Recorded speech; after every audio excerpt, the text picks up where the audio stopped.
Gearheads know that some projects need so many parts, it feels like you need a whole storage unit just to store them. That's what eBay Motors' 122 million parts are for. Think of it as your virtual parts garage. They've always got the right fitment at the right prices. Use the eBay Motors app or visit ebaymotors.com. Let's ride.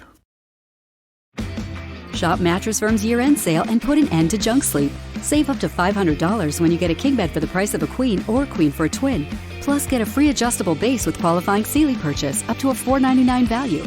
Or shop top-selling brands and get up to 50% off select mattresses, like Sealy twin mattresses starting at $224.99 or Serta twin mattresses at $349.99. And shop with confidence thanks to our low price guarantee. Only at Mattress Firm. Restrictions apply. See store for details.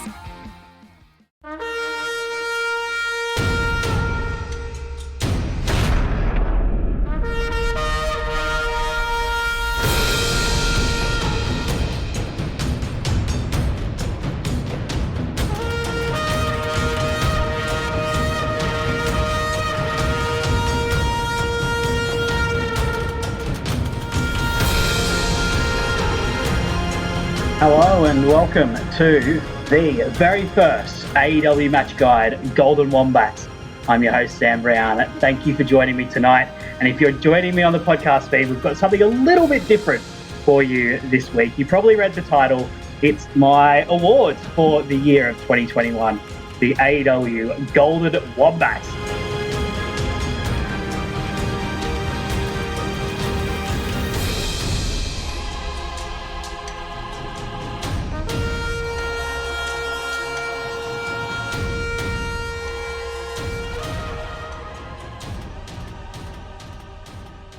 If you are listening in on the podcast, it is worth checking out on my Twitter the absolutely glorious piece of artwork that is the Golden Wombat.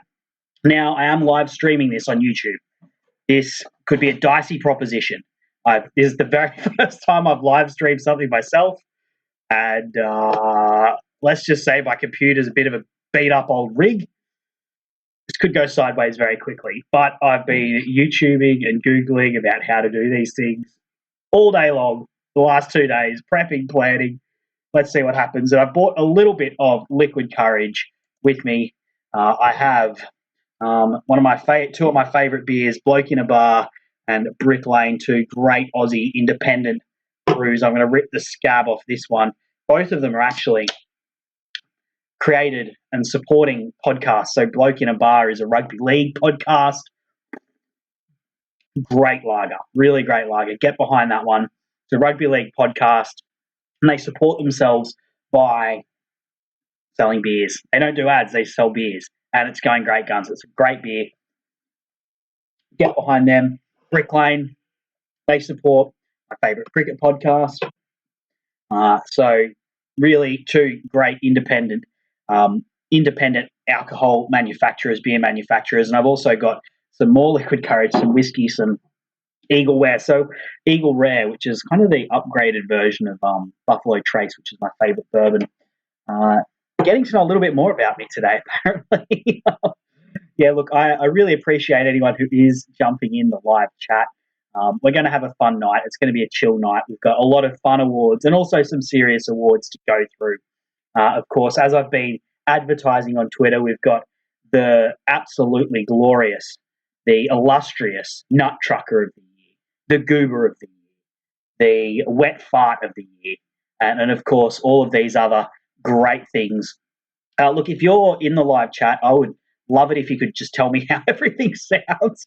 I've got no way of knowing how well this is going. It could be, as I said, it could go sideways very, very quickly, and it could be going very poorly. I don't know. Who knows? Maybe my wife's trying to watch Netflix in the other room. This background, it's got some real early day YouTube vibes to it. This is my garage. This is where I record everything. There's no fancy backdrops here. You're getting the real authentic deal here. So cheers to everyone. Merry Christmas as well. I hope everyone had a Merry Christmas. I had a really nice time. We spent time with my wife's family on Christmas Day, and then with my family on Boxing Day. We always have just found that it's best to split things. You end up running around and not even having a fun time, particularly when you've got a young child like we do. you end up just running around, not having a fun time, and spending more time on the road worrying about where you're going to go next than if we just split it. We do one thing with one family, Christmas with one family one year, and next family the next year, and sometimes we do it all together. But it just allows you to really chill out and mellow and have a nice time on the day that, is a holiday. And, yeah, I've got a few weeks off, which is great. So I've been spending time at the beach, been getting out on my bike, which if you look just on the side, that side there, you can see my bike there. Just having a really nice time. So, look, without further ado, I think we should get into things. We're going to start with, as I said, it's going to be a mix of more serious awards and some of the more fun awards, which I think are the better awards, honestly. Like, who really cares about my Wrestler of the Year? I do. I hope some people think it's got some sort of weight, but, what's more important than, the Nut Trucker or the Wet Fart? So let's get into the awards. The first award, and also I should note, I don't have any notes today. For people who've done podcasts with me before, they'll know I have stacks of notes normally, absolutely stacks of notes. But Vark Tech, there's something weird in the chat there. I don't know what it is. Thanks, Nadias Tavis. I normally have heaps of notes. Normally a very prepared person.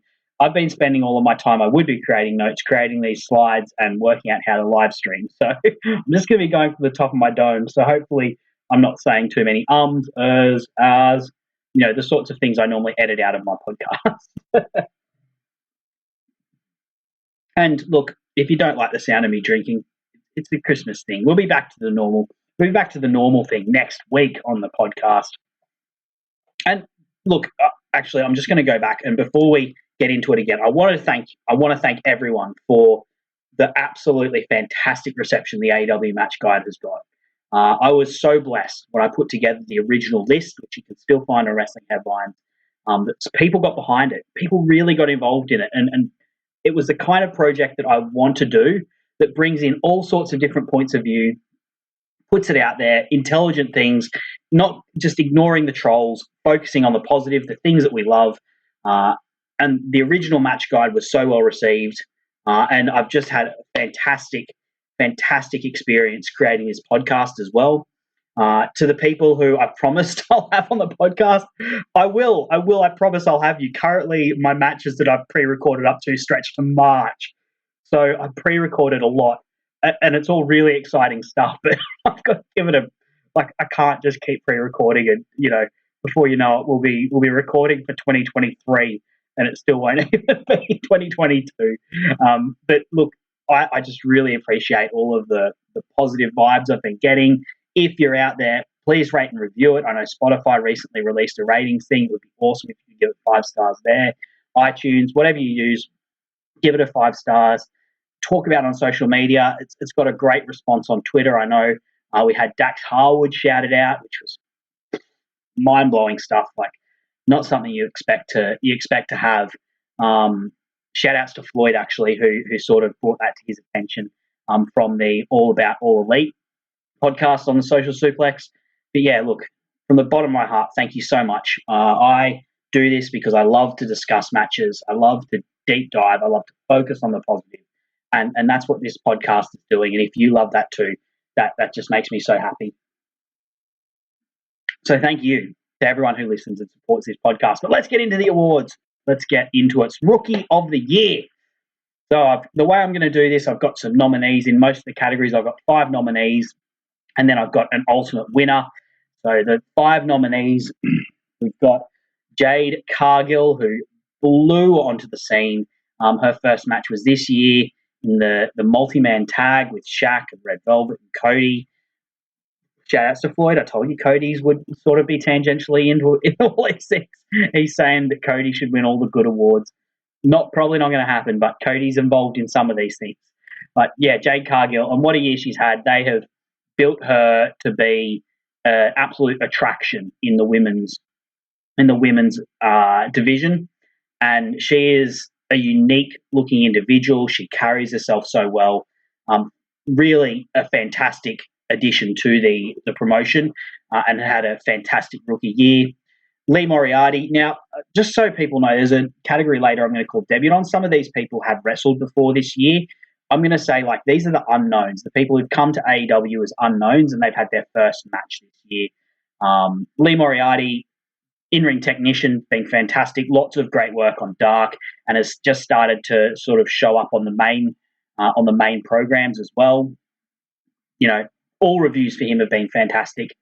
Daniel Garcia, he's, you know, going from strength to strength right now. I think he's probably one of the most must-see indie talent, guys on the indies at the moment, just working everywhere, doing matches, which is just how you get good. He is just blowing up, and he's going to give some stiff competition to guys like Jungle Boy, Sammy Guevara, who, you know, they've been put down as the pillars, but he's one of these guys, along with, like, maybe, say, Griff Garrison, Dante Martin, who are just chomping at the heels of those guys. And as soon as one of them slips, then, you know, people like Daniel Garcia they're gonna take their spot. Speaking of guys who made an impact, Hook, this guy's had like 2 matches and he's like everyone's favorite wrestler. He's a number 1 seller on Pro Wrestling Tees. But, you know, he is a meme, but there is also something really cool about the way he carries himself. You don't just become a meme through nothing. And I think that he, in what limited in-ring he's had, he's shown that he really gets it. Like, he is a natural at this. Athletically, he moves really well. He just looks at home in the ring, and boy, this boy has charisma to burn. And, like, honestly, I always think that, like, the moves are the easy part. You can learn those. You can get good at those through repetition, through hard work. But there's some people who have charisma, some people who don't. And that charisma is often very hard to teach and very hard to learn. And Hook just has it. He has that X factor. And he is going to be a force to be reckoned with going forward. And Wheeler Yuta, look, kind of like Lee Moriarty and Daniel Garcia, he's like just getting his name out there through repetition, through hard work, through grinding. You know, on the indies, he's had a really good run with a lot of high-profile shots on there, shown up on New Japan Strong, and of course in AEW as well. But there can only be one winner, and my first rookie of the year is Daniel Garcia for the 2021 Rookie of the Year. I don't think there'd be too much argument. This guy's had like some really high-profile matches against guys like John Moxley, CM Punk, and I think he's set himself apart in both of the facets I was talking about. In-ring work, like, he has shown that he is a technician to be. He's already a technician, but he is just going to keep getting better and better. You know, there's something that is menacing about the way that he works in the ring. He looks like he can hurt his opponent, which is a great thing. But he's also got that menace in the way he moves, the way he walks, the way he, you know, even the way he talks on the mic. He's pretty raw on the mic, but he's shown that he can do it. He's got it. And he will be able to develop that skill and become, you know, a really important part of AEW if he stays with AEW. I know he's signed with them at the moment, but fantastic rookie year for Daniel Garcia. I expect big things from him in the future. And as I said, like, those 4 pillars, Jungle Boy, MJF, Sammy Guevara, and Darby Allin, boy, if they slip, there is a whole host of people who are ready and will be just chomping at the bit to take their place. Daniel Garcia is one of them. 2021 Rookie of the Year. Congratulations. Take a sip for the working man, as Stone Cold used to say. The Nut Trucker of the Year. Now, for those of you who don't follow rugby league, you might not understand the glory of being a nut trucker. What a nut trucker is, they're not necessarily flashy. They don't get all the plaudits, they don't get all the praise, but boy, do they go out and do their job hard. They just take, in rugby league, what they do is they just get the ball, they take it forward, get to the advantage line, take the tackle, get down. Jade was robbed. Yeah, look, Jade was probably my second. Floyd's just said in the chat there, Jade was robbed. I think Jade was my second, but I just think the in-ring work, she's got probably a bigger presence. She's had more high-profile matches, but the in-ring work I've seen from Daniel Garcia is of a higher quality than Jade Cargill. So I'll definitely split the difference on you with that, Floyd. These are all my opinions, of course. If you've got different ones, I'm more than happy to hear what you have to say in the chat. The Nut Trucker. Back to the Nut Trucker. This is someone who's not flashy, who's not fancy, but gets the job done no matter what they're given. And the nominees for it are number 1, Hikaru Shida, of course, the women's champion through the pandemic, still the women's champion up until Double or Nothing this year. Just did a lot of good things, and I don't think got the praise that she deserved. And, was uncerebriously left off TV until, just a few months ago. She spent, 4 or 5 months off TV and then came back and had this blowaway feud with Serena Deeb that, I don't know, for me is like my women's feud of the year, pretty much. So undeserved, but hard worker and just got the job done. As I've said actually, I don't think I've said it yet on the podcast because it's pre-recorded stuff. But I don't know what would have happened with the women's division, if Hikaru Shida hadn't been there in 2020. It was not a great division, but far out. I don't know what would have happened. Chris Jericho, nominee number 2. People might say this guy's not exactly unfancy, but for me, Chris Jericho this year, he's just got the job done. He's been asked to do some crazy things, and he's just been like, "Yeah, I'll do that. Fall off the blood and the guts cage. Okay, let's do it. Get my face cut up by a pizza cutter and hit with light tubes. Done. I'll do it. Go in a feud with Dan Lambert and fight some get physical with MMA fighters. Done. I'll do it. I don't like some of Chris Jericho's politics, some of what he does as a person. I don't know if he's the greatest face in the world, but for all of that, he has had a year where he has just got the job done and done some crazy things without complaint. And that's the essence of a nut trucker. So he's a nominee. Excalibur, man, is there an AEW show that Excalibur's not on? I watch Road 2 shows, he's on those. I watch Dark, he's on that. I watch Dark Elevation, he's on that. I watch Rampage, he's on that. I watch Dynamite, he's on that. I watch this random women's championship thing they're doing, he's on that. He's in everything that AEW does. This guy is the nut trucker for the commentary team, for the media side of things. He is just constantly taking the nut, taking it forward. He doesn't get the praise of say a JR. He doesn't get to be in the promo shots like maybe Shivani does, where he's interacting with Sting and Britt Baker. But by God, he trucks that nut forward.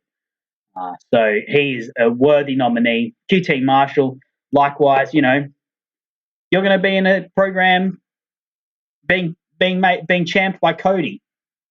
I'll take that forward. I'll take that nut forward. You're going to be in a match with the Big Show where you get dominated. I'll take that nut forward. QT Marshall, another one. And Dustin Rhodes, likewise.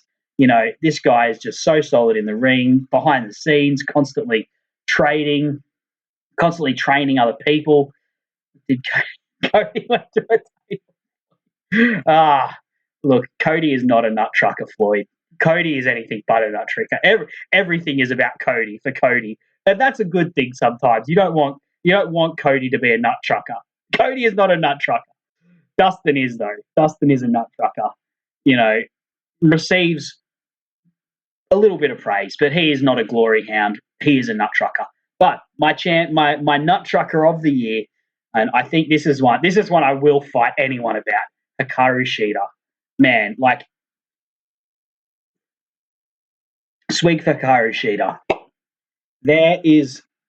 This is a woman who did so much for AEW that gets and basically all of the division that she got was in the division that she was the champion of. All that they got was criticism. Every time she went to the ring, she nailed it. So she wasn't delivering the most epic promos ever, but through the most trying of times, she took the most difficult division that AEW had, and she trucked that nut for that division. Week in, week out, when she was on TV, she gave it her all. She came up with things that would, she got involved in things that would bring, a uniqueness to the product. She pitched this tournament. She went to Japan during COVID No one else in AEW has done that. She went to Japan in COVID to create this tournament in a warehouse, and made it work. Yes, that's absolutely Floyd, bang on. She deserves it. That is the essence of nut trucking, going the extra mile even when you're not getting the praise for it, because you know it's your job, you know it's what you need to do for your team, and that's, by God, that's what Hikaru Shida's done, and by God, she does not get nearly enough praise for it. And yeah, I just hope to remedy that. I will never stop fighting this battle of the Hikaru Shida deserves your respect. She doesn't deserve the slander she gets, damn it. Respect for Hikaru Shida. She is the Nut Trucker of the Year for 2021, the Golden Wombat. Okay, moving along. Debutant of the Year. In the past, different awards things I've done Rookie of the Year as like the number one person who is new to the company.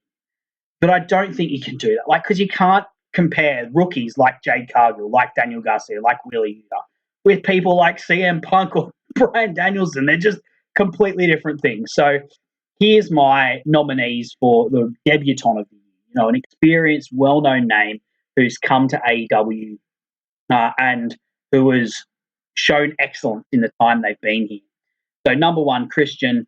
I think the outwork everyone gimmick was corny. I think his debut was a bit weird because they hyped it like it was going to be CM Punk, and then it was Christian. I was like, this guy's great, but he's not you build it up to be. But he has more than shown his worth in a number of different things. He had a really great match with Kenny Omega in that Rampage match where he won the Impact title. He's been a great companion for Jurassic Express. You can see the work that Jungle Boy is, the development of Jungle Boy as a promo since Christian has been around him is noticeable. And for Jungle Boy, that's a really important part of his game that he needs to develop. And Christian is the one that's standing beside him, showing him the way, leading by example. So he definitely gets my nominee for that. CM Punk, of course, the most high-profile return in 10 years, I would say, probably since The Rock, since Brock Lesnar or The Rock. CM Punk is the most high-profile return in wrestling. Incredible moment when he debuted, and he has had, really great program, good solid program with Darby, good solid program with, a few more kind of lower tier guys, and then got into a incredible feud with Eddie Kingston, which was when it was like, okay, you're over playing with these veterans, training wheels are off, you're back in the thick of it. You're against Eddie Kingston in a promo battle. You better not have slipped in the last 7 years. And then, after Eddie Kingston, after the best face promo on the in the company, who you're up against? Oh, the best heel promo in the company, MJF. So CM Punk has definitely had his work cut out for him in the last couple of months. Andrade. Now, kind of like Christian, like debut wasn't great, but I think Andrade has earned his stripes now, particularly his matches against Park. Incredible. Particularly like the second one. Oh, such a good match. And, that match with Cody, say what you like, but that was a absolutely wild brawl. And these men went through a flaming table for you. So he has worked hard to fix the issues he had when he first came to AEW, and I think he has more than done that, and well and truly earns a nomination here. Bryan Danielson, what more can you say? This guy has come in, and not only has he not missed a step, but he works like this has been all that he has been dreaming about doing for the last 5 years. Like, he has come in and just torn a hole in the men's division, just been every week in, week out, either ripping it up in the ring, ripping it up on the mic. He is showing like this attitude, and both in the ring and on the mic, that, is something that long-term fans of him say they haven't seen for years and years. I don't know how much stock you can put in that. I always loved him in the WWE, and I don't think, I don't look I don't look sadly on those years like, these are lost years for Daniel Bryan. But, man, since he's come to AEW, he has just been firing on all cylinders. Of course, incredible matches and programs with Kenny Omega, and Hangman Adam Page in the championship tournament. And Eddie Kingston got so many great things from him. Ruby Soho, the final nominee for the Debutant of the Year, also debuted at All Out, and has just had some really good programs. A really hot program with Britt Baker as the champion for the AEW Championship. I was actually calling for them to switch the title to her, just as I thought it would liven up the division a little bit and put notice on Britt Baker, who I don't think has been as strong as people thought she might be as champion. I'm not saying she's been bad by any stretch, but I don't think she's been excellent as maybe some people thought she might have been. And has now been a featured performer throughout this TBS tournament and a really strong performer throughout it. So, and going into the final, I think she's a really strong shot to win it. And if she does, I think she'll be a great first TBS champion if that's the case. She's solid on the mic. She's good in the ring. She's got charisma and people love her. So she could be a great person to just hold that title and be sort of the person that they build that title around. The Cody for the title, if you will, Floyd. Floyd's in the chat for the people who are listening on the podcast, so I'm kind of going back and forth with him a little bit. But there can only be one winner, Debutant of the Year.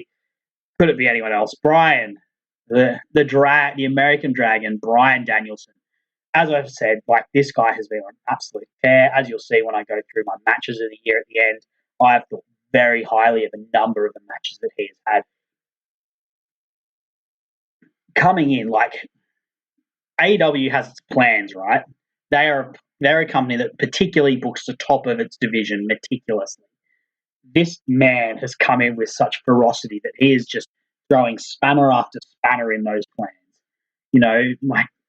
I would not be surprised if he becomes champion in 2022. When I think the plan, there's a serviette somewhere that's listed the lineage of the championship that I think goes, something it's got listed on this serviette, like Jericho, Moxley, Omega, Page, I reckon MJF, and then maybe Darby Allin.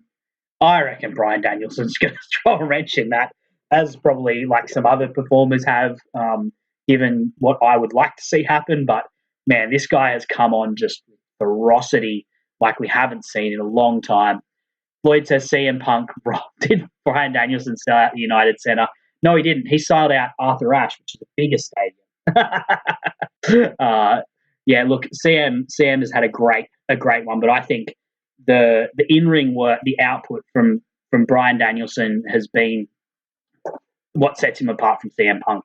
They have been on a similar level on the mic, which shows how highly I think of Bryan Danielson. But I haven't seen CM Punk go for an hour with the champion, a half an hour with the champion, in just incredible Iron Man matches. They both had great matches with Eddie Kingston. I was so looking forward to the Jon Moxley Bryan Danielson match, which I think we're probably going to get in the final of that title tournament. So, yeah, he's my debutant of the year. CM Punk, definitely close.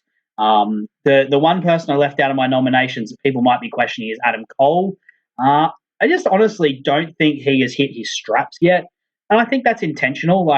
I think they have chosen to put him on the back burner. Cody sold out the match. God, Floyd is deep into the Cody Kool-Aid. Ladies and gentlemen, if you haven't listened to his show, God, the All About All Elite podcast this week is going to be nigh unlistenable. The Cody propaganda you're going to get. Look, Adam Cole, I think that's intentional with Adam Cole. He's mostly been biding his time doing lots of trios matches with guys like Jungle Boy, John Silver. They haven't hit the nitro with him. They haven't hit the fire with him yet. I think that's intentional. I think 2022 will be a big year for him. But as I said, the Golden Wombat, for Debutant of the Year goes to Bryan Danielson. Moving on to Goober of the Year. Now, if you don't know what the Goober of the Year is, I think my nominees for it will probably give you an idea. The nominees for Goober of the Year: Peter Avalon, 2.0, Brandon Cutler, Rebel, Reba, or is it Rebel, and Sean Spears. Look, it could be like Lucky of the Year. It's just like someone who you just really want to punch in the face, but does just a really endearing thing about that. You know, maybe you could. This is one I probably could have nominated Cody for, Floyd, the Goober of the Year. So I won't go too in depth with these. These guys are self-explanatory. Like Peter Avalon, the little mustache, you just want to eat off his face. The the time that he was on Dynamite and Caesar Bononi got like murked, I think it was by John Moxley or someone, and he held him like it was, you know, a war movie, and his mate was dying. Like I think it was like he was Forrest Gump and Bubba in Forrest Gump 2.0 are just like so immeasurably punchable. They are just so funny, so hilarious, but just like such pricks. You love to see them just try and get under the skin of whoever it is. They're like John Moxley, Eddie Kingston, CM Punk. They're just hilarious.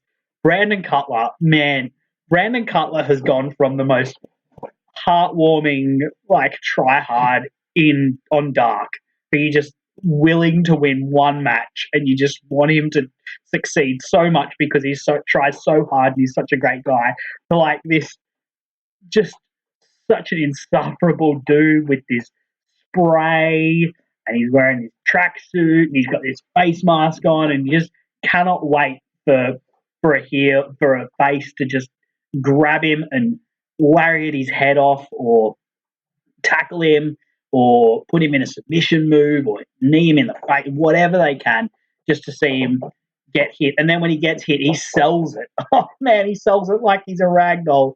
Man, I think you maybe guess who this is leading towards, given my Boyd says Cody is a sidekick to no one. Yeah, that's definitely true.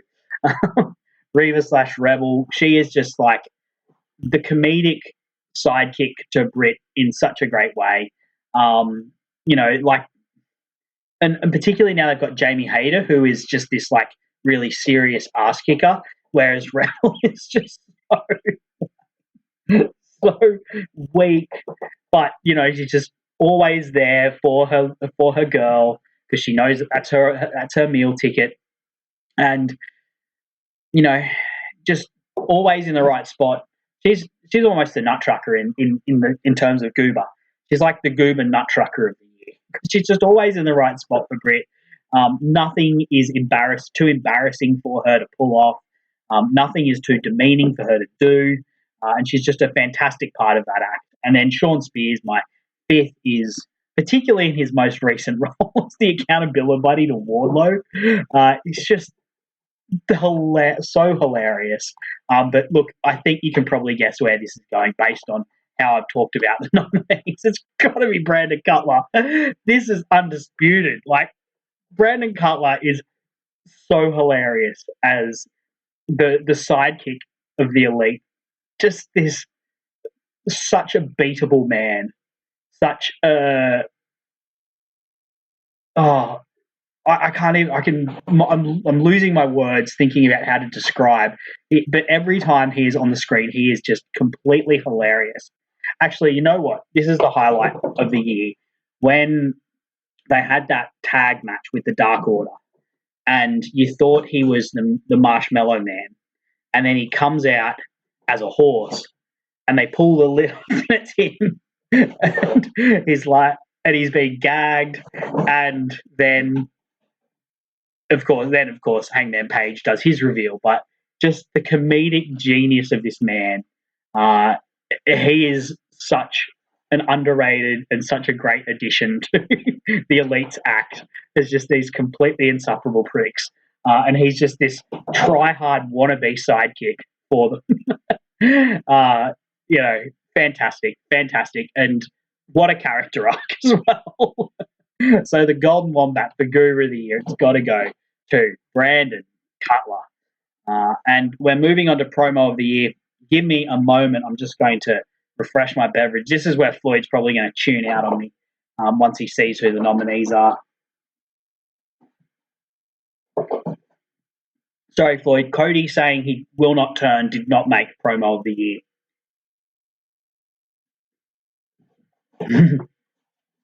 So, promo of the year. It's hard with some of these guys that we've got here to narrow it down to just one promo because there's been some incredible promos. AEW has really great promos. I'm constantly looking at the chat, just waiting to see Floyd flip his nut on this one. Okay, so first nominee, Eddie Kingston and the Redeemer Miro. Miro's not in this picture, but he was just as much a part of this. I wanted to put a Miro promo because I couldn't think of one specifically. And when I talk about my second nominee, it's a similar circumstance where, like, week in, week out, this guy is cutting like 1 or 2 minute promos that completely steal the show. There you go, Floyd. Cody did not have a good promo year. I accept him being left off. Now, that is a surprise. That is a big surprise. I'll drink to that. Anyway, Miro, week in, week out, cutting just these incredible promos, and still is, where he just steals the show. He just is so incredible in this character that he's created as the Redeemer. But the highlight, of course, is when Eddie Kingston walked out and cut a promo on him, and they went back and forth. And, of course, ending in the immortal line of Redeemer, redeem these nuts. And that, of course, became a shirt. Just brilliant. Brilliant, brilliant, brilliant. And, yeah, as I said, with that, as much a praise for Miro's promos in general across the year as the Redeemer, particularly as the TNT champion. Just incredible work from him. I think we all knew he had that. He was good. I don't think we knew how good he was going to be. And boy, 2021 was a year for Miro. Second nominee, Jon Moxley. Now, the promo I've nominated, I could pick 100 promos by Jon Moxley that he's, well, maybe not 100, but like 20 promos that he has cut this year that probably deserve to be there. Just, in the lead up to the exploding barbed wire death match, in the lead up to the match with the Young Bucks, there was the sort of, as he was building up to the heel turn, which is what I picked for this particular promo. This is the promo where he went through Adam Page, Kenny Omega, Christian Cage, and how none of these guys could get the job done against Kenny Omega, and how that was just pissing him off so much because he couldn't have another shot at Kenny Omega because he'd been beaten by him. But no one else could get the job done. And it's where he cut that incredible. He had a couple of incredible lines, even against Hangman Page, which is where I was like, oh, these guys are setting him up to be Hangman Page's first challenger when he wins. So that's what I've done that's the specific promo I've done for Jon Moxley, but it's more like just a general achievement award for those 1 or 2 minute spots where he just takes it and kills it. And it doesn't need a long promo to do that. I think in the WWE, the long promo is what they've sort of made grand, because like guys like Stone Cold and The Rock could open a show and cut these incredible 10-minute, really engaging things. But when you've got a show that's stacked and frenetic as Dynamite, you can't really afford to have someone spending 10 minutes in the ring every week to cut their promo. But having a guy who can just take a minute, 2 minutes, and just absolutely nail it is an incredible skill to have. So Jon Moxley and Miro, they get their nominees for kind of like that. Now, the next three are very specific segments. We've got the first one is Eddie Kingston and CM Punk. Man, the live fire that was going on between these two when they met in the ring was incredible. When I talk about like complex characters, this is exactly what I mean. You've got guys who are both favorites of the audience. They're both folk heroes in a way, but they don't like each other. They don't get along. And my little cat has just come up to say hello. Hey, Rupert. Hey, buddy. I'm going to try and drink some of Daddy's beer. No, thank you.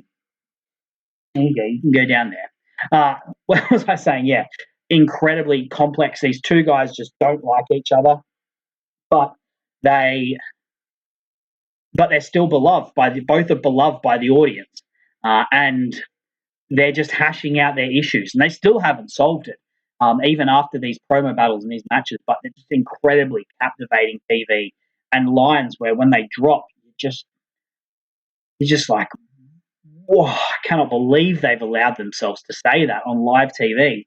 But, incredibly captivating stuff. I'm down to my second. Brick Lane Red Ale. Quality stuff. Third promo that is nominated is Adam Page, Cowboy Shit. Now, I think there was a lot of questions, and there still is to a degree, of what Page can do on the mic.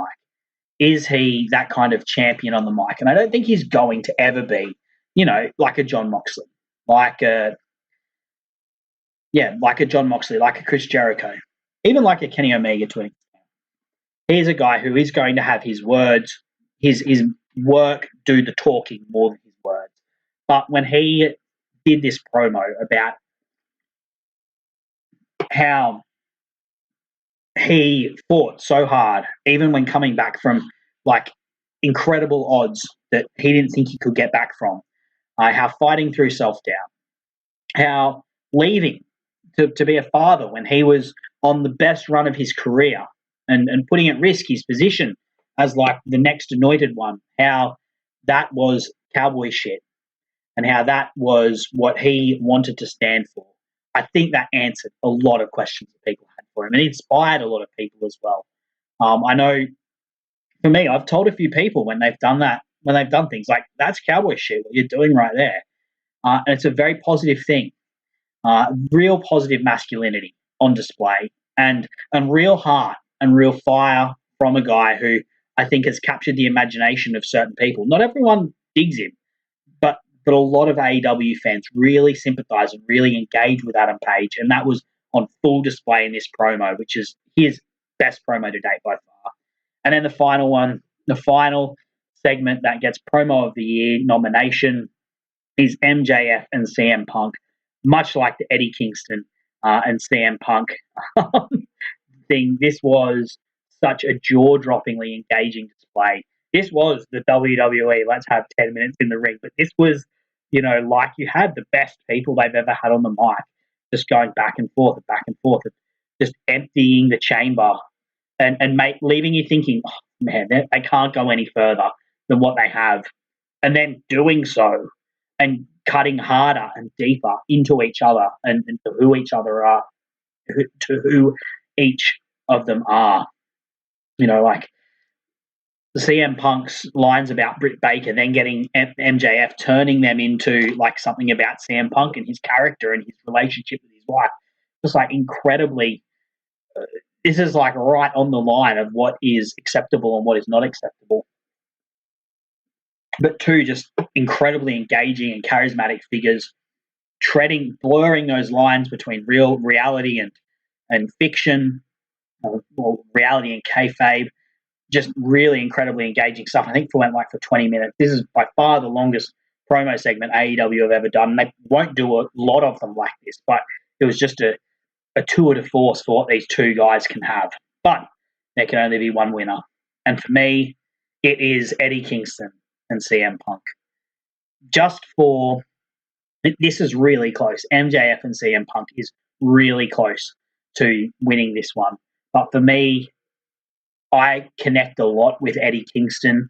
The fight, I just love, as you can see from my shirt. If you're watching on YouTube, I'll just quickly flick. I'm wearing an Eddie Kingston shirt.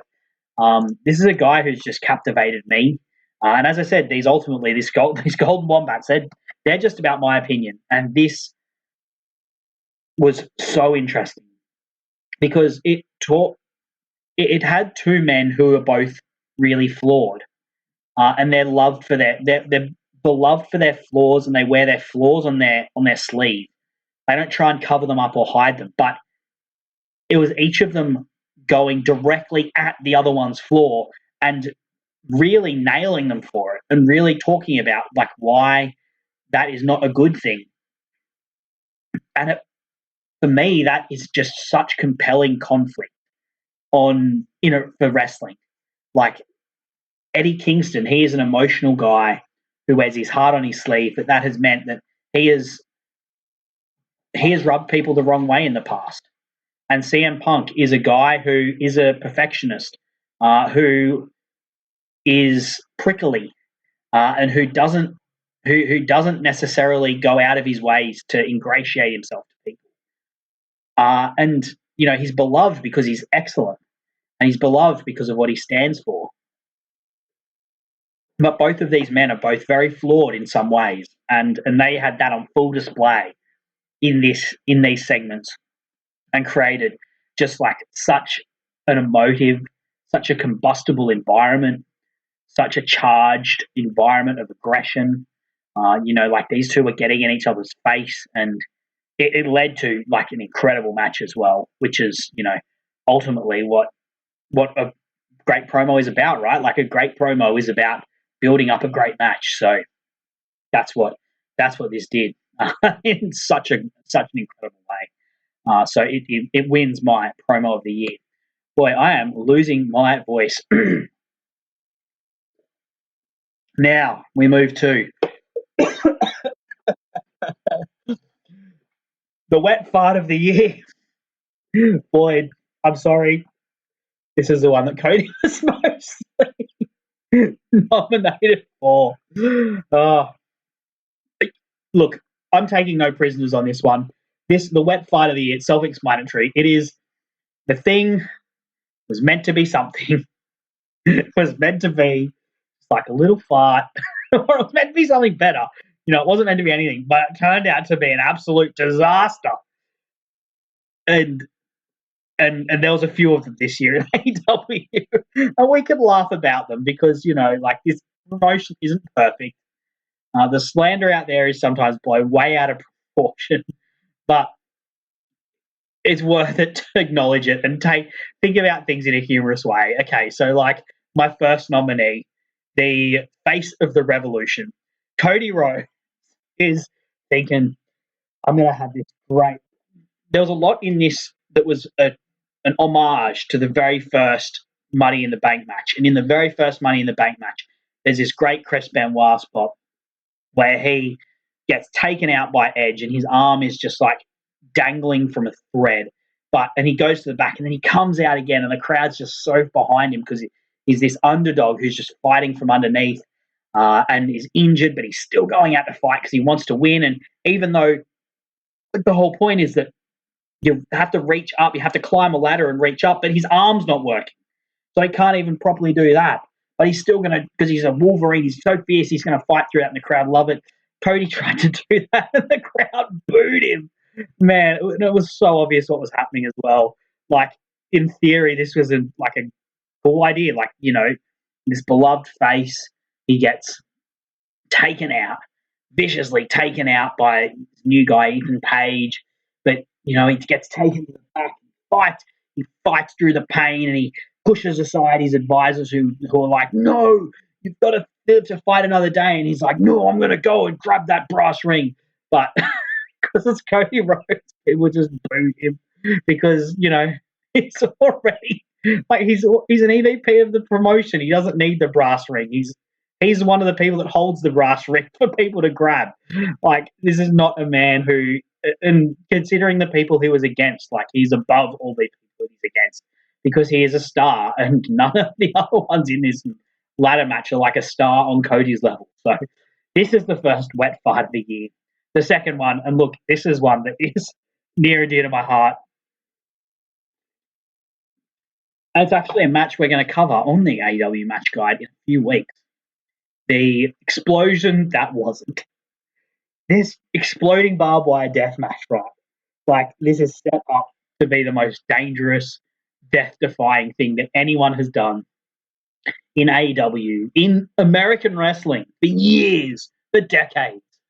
And two of the biggest name wrestlers in the world go out and have this match over the AEW Championship. They're setting up to be like the most prestigious thing in in the world that these two champions will go to war for in the most crazy of circumstances. And they have an incredible match, which, as I said, we'll get into. And then at the end of it, Jon Moxley, who's this beloved crowd hero, who took the company through the pandemic, through its toughest years, is taken out by this dastardly group of heels and left with no friends, no one to save him. And out comes his old rival, Eddie Kingston, who he just had like 3 months ago, he had this incredibly heated and personal feud with. And Eddie comes out to save him and covers him up. And then the explosion goes off, and the explosion is pathetic. Like a couple of little sparklers, and there's nothing going off even close to them. And they sell it like they've just been hit by a giant bomb. I don't know what was meant to happen in this, but it was a wet fart. This is a wet fart. Oh my gosh. And yeah, I just felt so sorry for these two people.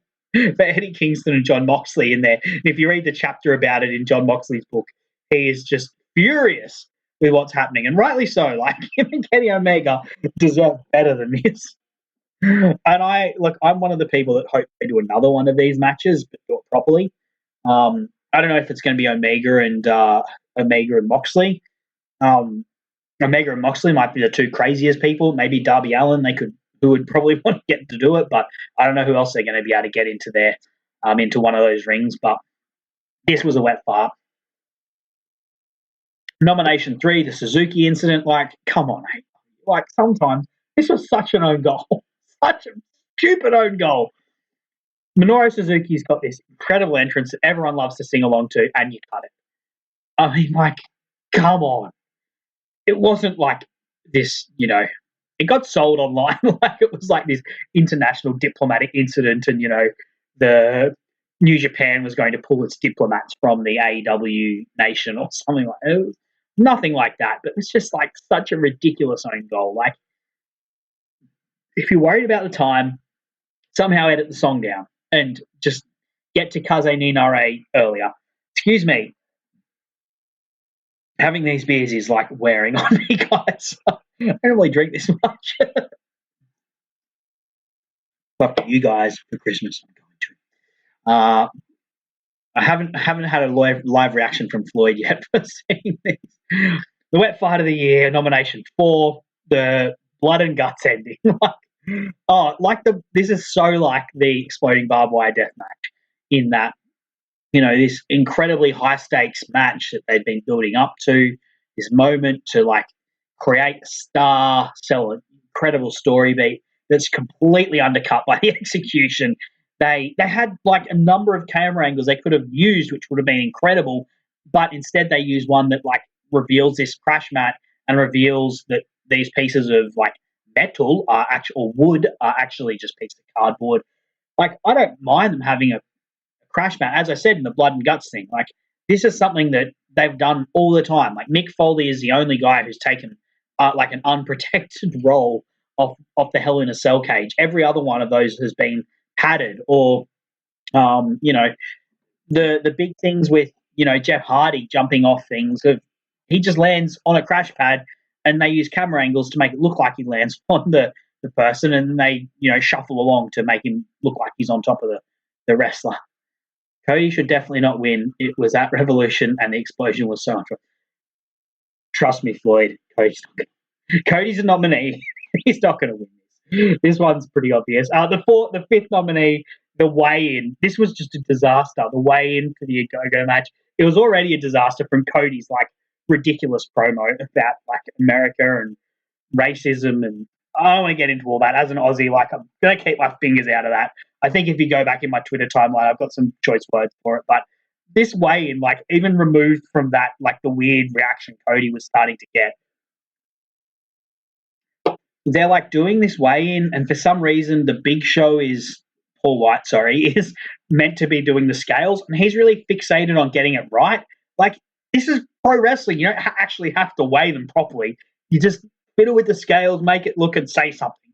Say what they are. And you can even see like Cody telling him what the weight should be so he can just announce it. But he's like fixated on the scales. And then like somehow there's a wind blowing and it messes with the flags they've got, and then somehow halfway through, like, fireworks start going off nearby.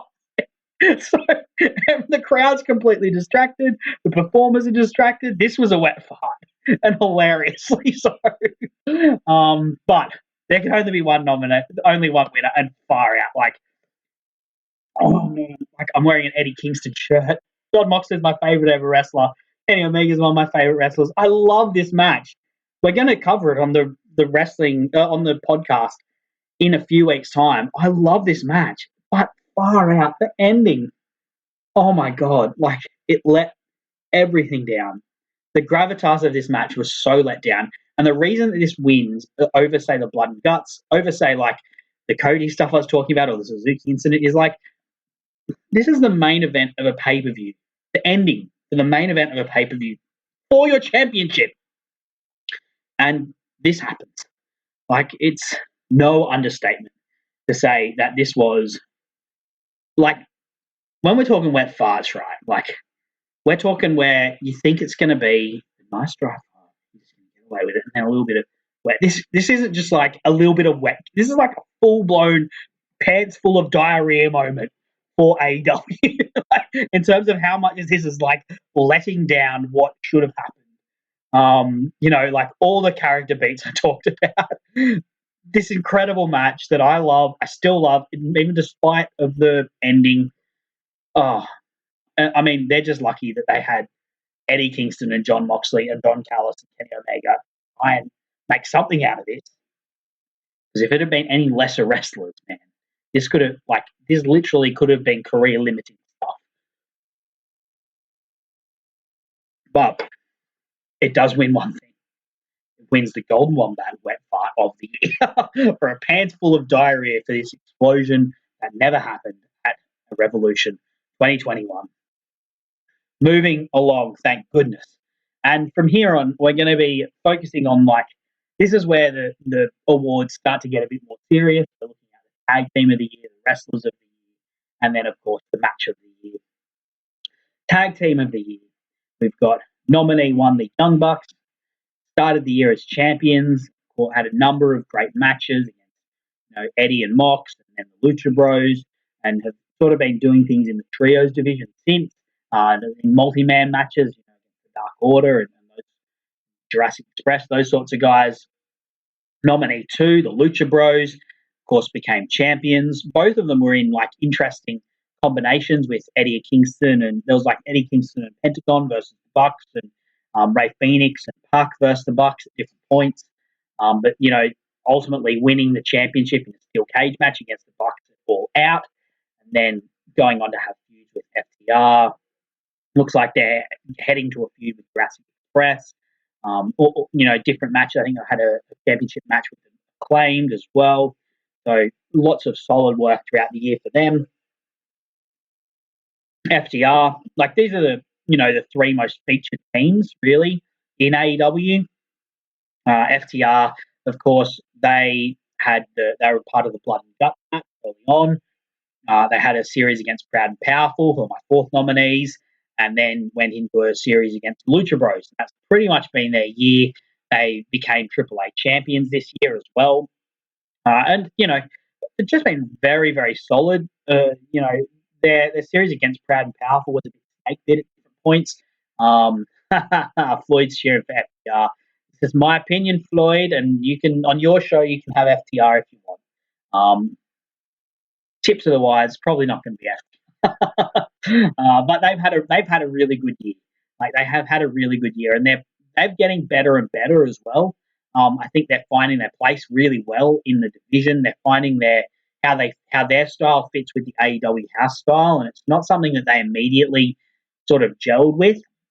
And I think you can see that really in the trios match they recently had with MJF against Sting, Darby Allin, and CM Punk. Like, that was just such a good match.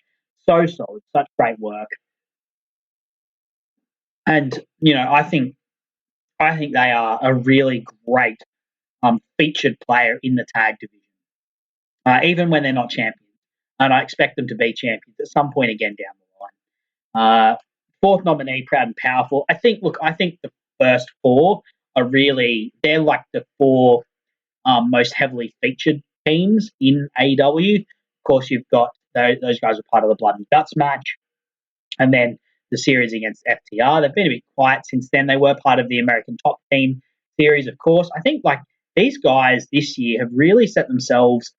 They made Sting look like God. They did. That's a good point, Floyd. They absolutely FTR, that is, he's talking about. They made Sting look like a god. Absolutely. As I said, like in the podcast that I did with Floyd about FTR versus Young Bucks, these guys are just absolute wrestling nerds. And they would have just absolutely loved being in the ring with Sting. Gearheads know that some projects need so many parts, it feels like you need a whole storage unit just to store them. That's what eBay Motors' 122 million parts are for. Think of it as your virtual parts garage. They've always got the right fitment at the right prices. Use the eBay Motors app or visit ebaymotors.com. Let's ride. Making him look incredible. And they are wrestling nerds as well. So they love some Sting. They love themselves some Sting. They would have been little stingers back in the day when they were growing up. So they would have loved that. Back onto Proud and Powerful, I think the thing these guys have done this year that has really helped me see them in a new light is they have gotten really strong on the promos, particularly Santana. Man, that guy can cut a promo and a half. And I suspect, a lot of people do, they are kind of on the back burner a little bit at the moment, but leading up to a big program with the Lucha Bros. The fifth nominee, I was kind of torn on this one because I really love Jurassic Express, but then I was thinking back, they haven't actually done. There's been a lot of stuff they've done that's not been tagged. They, of course, were part of the build-up to All Out, where there were people who were thinking maybe they should face the Young Bucks instead of the Lucha Bros. But apart from that and the multi-man work they've been doing a lot more solo stuff with Jungle Boy. So I've gone with 2.0 as my next nominees. As I said, they were nominated for Goober of the Year. They have just been highly entertaining. But you need people like 2.0 in the division. They fill a very similar role to like the Acclaim. These are teams that are not at the moment. They're not on the level of like the top of the division. They're like the mid card of the division. But every time they go out there, they're really solid. Every time they get a microphone, they're entertaining. And I love the little relationship they've got with Daniel Garcia, where they're like calling him their son. Daniel Garcia is just accepting it. They had another great program, where they were involved with Darby and Sting and Sam Punk. And they made Sting look like a god as well. And as I said, the main reason for them is just highly entertaining. Like their promos with Eddie Kingston, hilarious. And just very giving in the ring. They're willing to just play the fool so well. And you just need that in, as I said, like these guys aren't top of the division. They don't need to look like the top of the division. They don't need to look like superstars. They just need to be entertaining and be, great, very punchable. These super guys are very, very punchable guys. But there can only be one winner. And look, I think it's undisputed. The Young Bucks have had an insane for in terms of matches in ring and character work. Like these guys have been on another level. Like I think the only other tag team run that I know of, and I'm not a long-term wrestling fan. So the reason I don't call these guys the greatest tag team ever is because I have never watched a lot of 80s wrestling. And tag team wrestling back then was very strong. Same with 90s. Like I've not watched a lot of 90s wrestling, and I know that there was strong tag team stuff then. I've watched a lot of featured matches, like the matches you know about, but I haven't watched the week in, week out. And these guys, like when you look at them, you look at like their high profile stuff. Match against Chris Jericho and MJF. Yeah, it was maybe like a bit mid, but then you look at their other pay-per-view matches against Eddie and John Moxley. Incredible match of the year contender. Against the Lucha Bros, match of the year contender, and filling in the blanks in between that, like matches against Jurassic Express, where like you wanted Jurassic Express so badly to get the steel cage match because you wanted them to beat the Young Bucks because these guys were just so insufferable. And against, as I said, against like Penta and Eddie and Puck and Phoenix, and they've then gone on to do stuff with the Dark Order and Hangman Page. Just absolutely top tier work. The only other year that I can compare it to is FTR / the Revival in 2016 when they had those matches against American Alpha and DIY.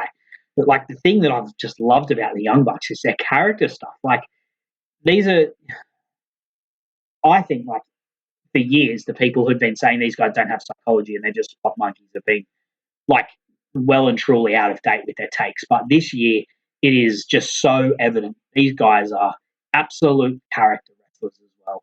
They are so. Floyd has just said in the chat, I think you've had too much to drink at FTR. Of course you're going to say that, Floyd. Look, Floyd, when you wake up in the morning and when you've also got off the drink, you'll realise that I'm right. Like the character stuff these guys have done, the promos they cut, just the Nick Jackson doing that. Oh! These guys have just been on fire in every aspect of their game. And if I was going to pick, I haven't done it in this year, but if I was going to pick a Golden Wombat for like the act of the year, these guys would take it over my male wrestler of the year and female wrestler of the year. These guys have just had the most incredible year for a tag team that I can remember, except for maybe that 2016 run. Just hitting on all cylinders. And as you'll see in my match of the year list, I just love the work these guys do. So they are my 2021 tag team of the year, Golden Wombat tag team of the year. Female wrestler of the year. This is one that is fairly hotly contested, really, for a division that people don't think is done very well. And look, me being one of them at different points. When I look back, there's been a lot of good stuff this year. My nominee, one, Hikaru Shida. Of course, my Nut Trucker of the year. She started the year as champion, created this incredible tournament, which was just an awesome idea. We had this Japanese bracket, this American bracket, culminating in a match with Rumi Zanami that's very underrated. Everything about Hikaru Shida is underrated. Also had a really good program with Britt Baker in the lead up to Double or Nothing. Went quiet, which is, this is the downer on Hikaru Shida's year, but then came back and has just had this incredible feud against Serena Deeb, who's one of my other nominees for female wrestler of the year. Nominee 2, Britt Baker, of course, BMD. She's the champion. It had one of the great women's matches in AEW, like a match that is a moment in time for the women's division against Thunder Rosa, who's one of my nominees. Became champion, has been really strong as a character, even if she hasn't been as strong in the ring as I would like her to be. Lloyd says he has no idea who to pick. I think this was very close as well. Very, very strong as a character, but not so strong in the ring.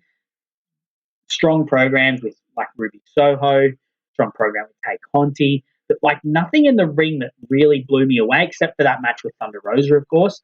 As champion, though, like nothing in the ring that's blown me away. Thunder Rosa, as I said, the unsanctioned match, like what more do you need to say about that? She is just a really beloved part of AEW, the AEW women's division. She's been a part of this TBS tournament as well, like a big part of this TBS tournament. But like apart from the unsanctioned match in the TBS tournament, hasn't done a whole lot, unfortunately. I think she's being set up for a big 2022, and I think all of us know that, like Britt Baker and Thunder Rosa, that's a program that's got money written on it for the division, and that's going to be a really high-profile thing. But she hasn't had the most.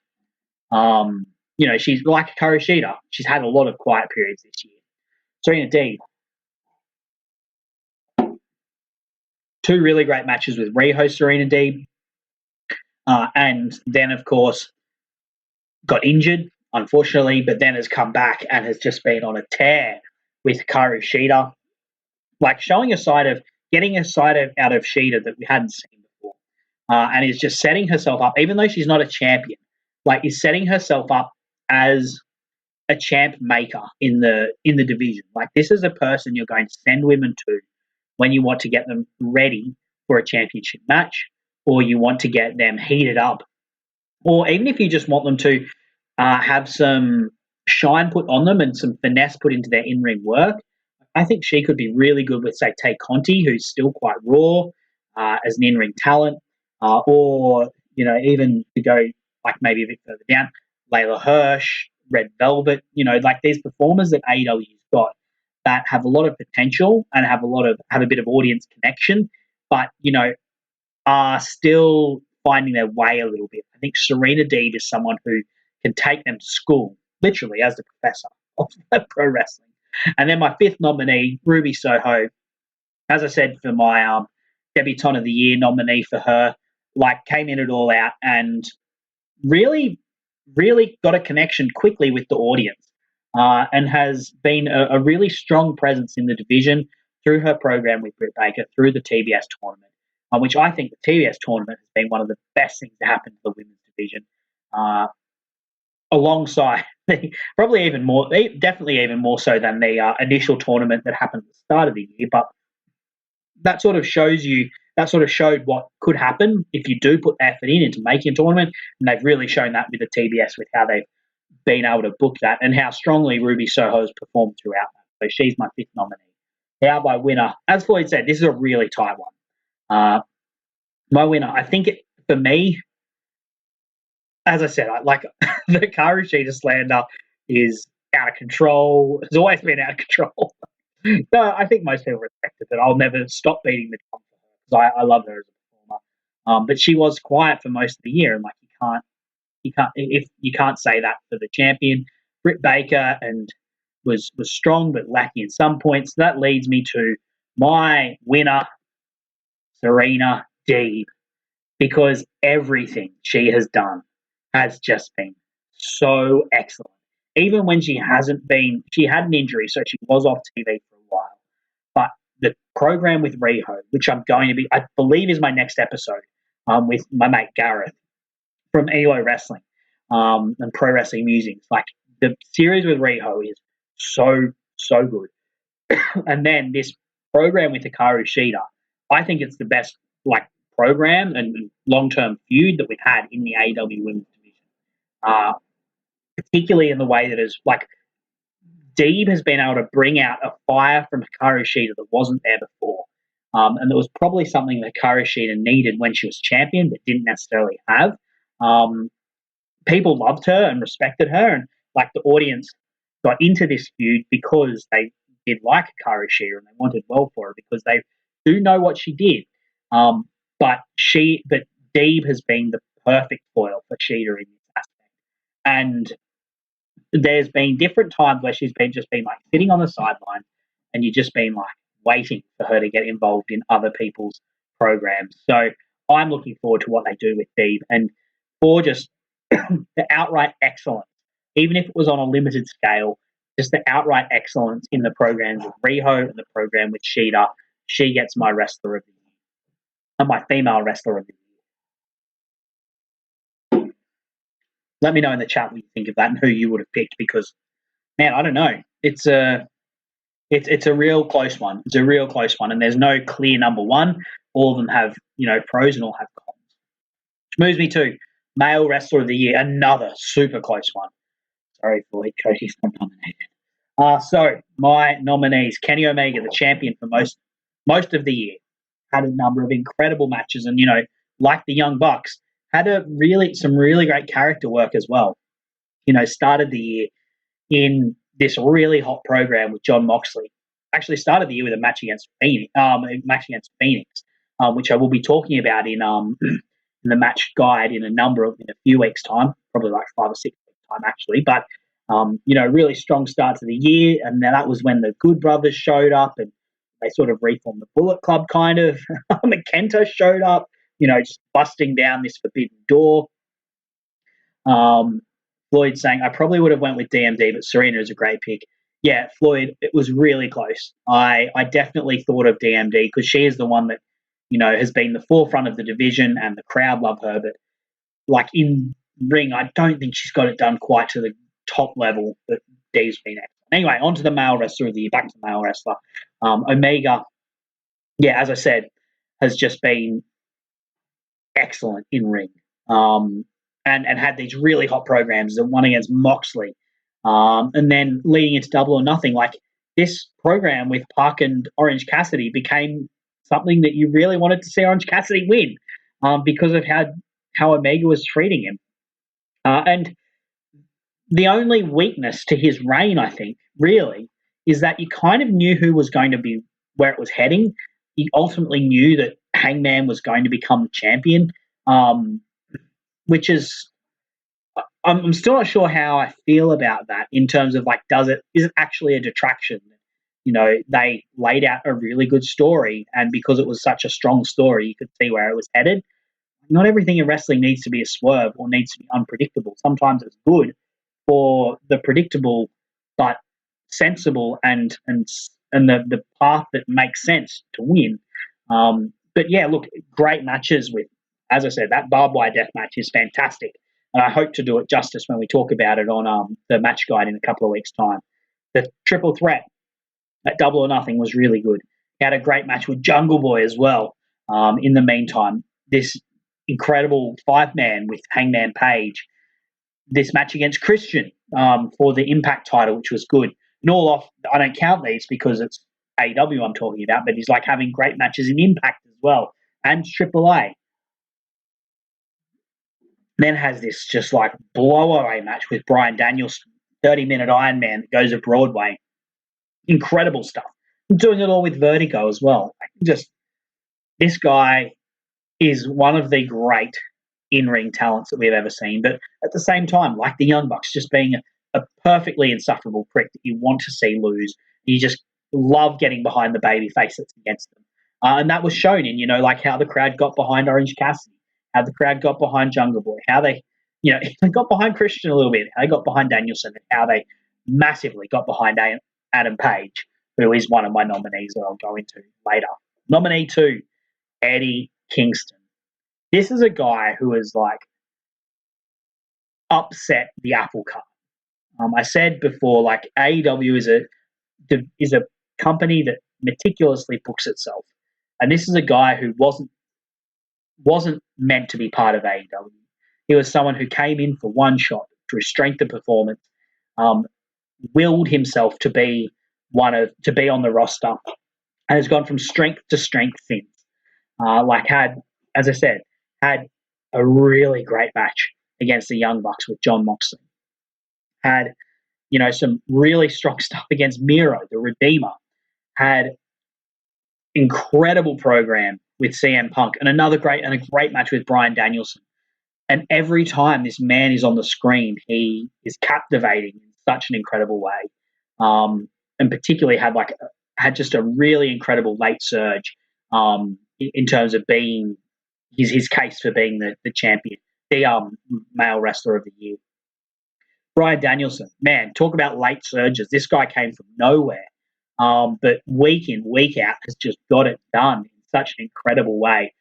So much fire, so much passion, obvious passion, but has been able to be a bit of a chameleon as well. When he first came in, he's a guy that fans are getting behind against Kenny Omega, and then against Hangman Adam Page, he starts throughout the tournament. He starts to become a bit more brutal. Number one championship tournament, he becomes a bit more brutal. Has a very physical match against Eddie Kingston. He's a bit of a prick to him, really, to start with. And then against Hangman Adam Page, like almost outright, he shows his true colors. He's still coming out of that face tunnel because he thinks he's a face. But he is, really talking down to Hangman Page, really putting him down and putting him in what he feels his place is, and feeling, showing outright that he thinks he is a far better and far superior wrestler. And then, of course, having these incredible matches against, the ones that immediately come to mind are Kenny Omega, of course, Dustin Rhodes, one of my Nut Trucker nominees, Eddie Kingston, had a great match against Miro, and then, of course, he went against all the Dark Order as well, dragged great matches out of them. Not that, they needed dragging out of, but really, really fantastic series against them. And then, of course, the 60-minute Broadway with Hangman Page, which I loved, and I will be talking about later on in my Match of the Year stuff. And that moves on to my fourth guy, my fourth nominee, Hangman Adam Page, who makes an underrated. He had an underrated start to the year. The program against Matt Hardy, it was nothing incredible, but it was exactly what you want someone doing, who you want to be a focal point of your company, but isn't necessarily in the top spot right now. It's busy work, for example. And then, of course, had the match against Brian Cage at Double or Nothing, which is fantastic. A lot of stuff with Team Taz. Had a good match with Ricky Starks until he dropped Ricky Starks on his head. And then, this really hot program once the crowds opened up again, a really hot program against the Elite, Kenny Omega, which led to that 5-man tag match, and then returned to win that ladder match to become the number one contender and won it in another great match against Kenny Omega. And then I don't think he had the strongest side of. Excuse me. He was the weaker part of the weaker half of the Danielson feud, but when they actually got in the ring and had their match, like, more than held his own, and also elevated that match, which was one of my favorite matches of the year, that 60-minute Broadway they had. And then my nominee 5, Miro, who, as I said when I was talking about promo of the year, just managed to explode and become someone who people are saying is the greatest TNT champion ever, because of just the strength of his work as the champion, as the Redeemer. And of course, you can't forget, this year also had the Arcade Anarchy match, which was a very strong and very well received tag match. So he also has a strong case for Male Wrestler of the Year. And this was also a really tight one. For me, I kind of went, for me, this was split between the head and the heart. My head says Omega, but wrestling is ultimately about feelings and emotion. And no one this year dragged emotion out of me more than Eddie Kingston. He came home like a house on fire. As strong as Bryan Danielson came home, Eddie Kingston came home just as strong. He also had a strong first half of the year. Like, this is a man who the early catchphrase for AEW was going from undesirable to undeniable. And no one has done that more than Eddie Kingston. No one exemplifies that more than Eddie Kingston.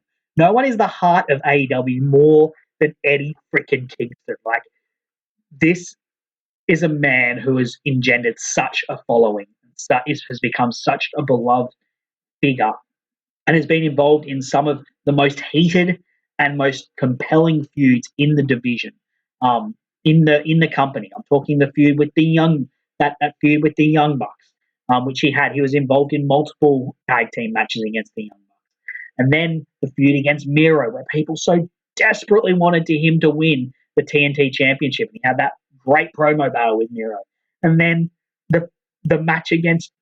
And then the match against he had a great match against Kobashi. Not Kobashi. That's who I'm sure he'd love to have a match against Kobashi. That match against Kojima. Wait, was he against Kojima or was he against who was he against it All Out? I can't remember. God, this doesn't talk. This doesn't talk. It was against Miro. Of course, it was against Miro. The great match against Miro, and then the match against Danielson, which is an absolute barn burner. That match against Danielson, I think, is like one of the matches that I would show to people who don't know how great wrestling can be, and I want to show them what wrestling can be. And then that just incredibly heated program with CM Punk, where they just laid themselves bare so brutally, and the rage felt so intense, the anger, the passion felt so intense, and felt so real. No one is more authentic than Eddie Kingston. No one is more beloved than Eddie Kingston. Man, I so badly want him to be champion. I got my Moxley run in 2020, that Moxley championship run that he should have had in WWE, but he never got. That was the last of my scotch. I might have to pour myself some more.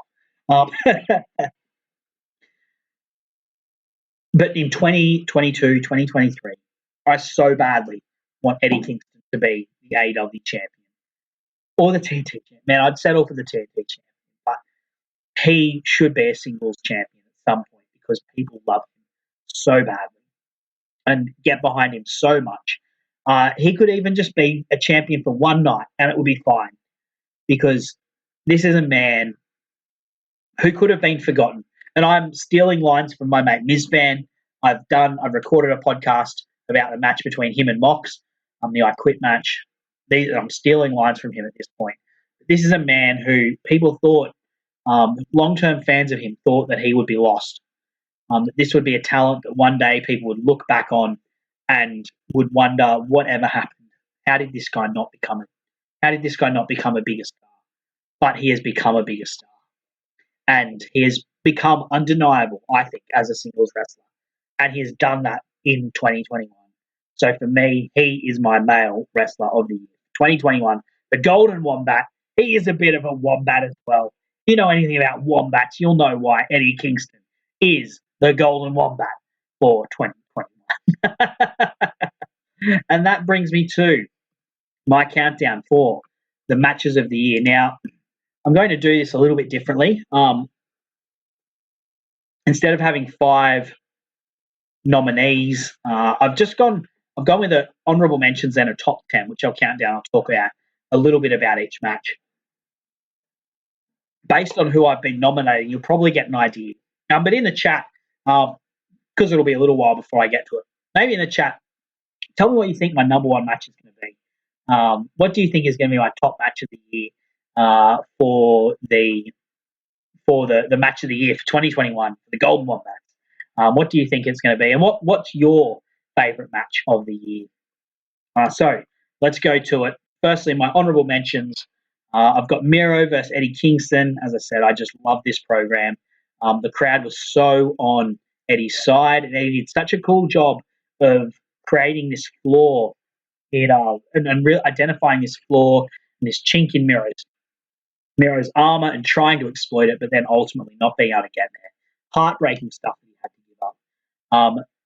Honorable mention 2, Karu Shida versus Serena Deeb 2. Man, I so wanted this to be in my top 10. This was so close to being in my top 10. As I said, this is probably non-gimmick matches. I think this is the best singles match that the AEW Women's Division has produced, aside from gimmick matches.